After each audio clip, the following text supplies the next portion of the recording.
Guys, no, naglabas na tayo ng St. Paul's Hospital. Papunta na tayo sa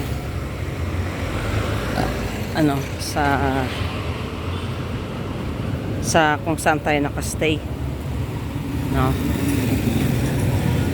Ayan, no, Rose Pharmacy, malaki din dito. Nagpasalamat tayo kay sister, no, kasi nagkita kami. May na rin, parang years na rin na hindi kami nagkita. So, sabi kasi sa akin, pag may time ako, mag-drop lang ako doon. So, what I did, no, pumunta tayo. Pinuntahan natin. Busy din kasi yan eh.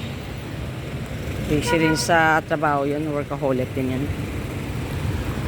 Siyempre marami din siyang tinatrabaho. Nagtiteach pa siya sa Sensko.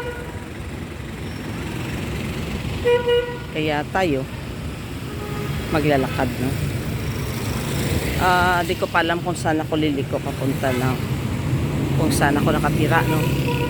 Titingnan natin doon sa sa dulo kung saan. Standard Insurance Royal.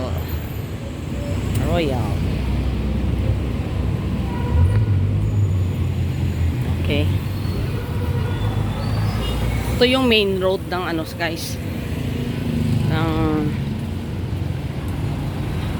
dinadaanan ng mga jeep. At yung tricycle, hindi dito yata makadaan pag dito sa main road. So lahat ng tricycle, nandyan lang, waiting. So, ako, saan ako liliko? Sa Lazar Street na yan, try ko magliko dito, be. Baka dito yung papunta sa amin. Kahit doon kasi ikot na yan, malayo na yan, eh. So, try tayo dito. Pa tayo masyadong familiar sa mga places dito, guys, no?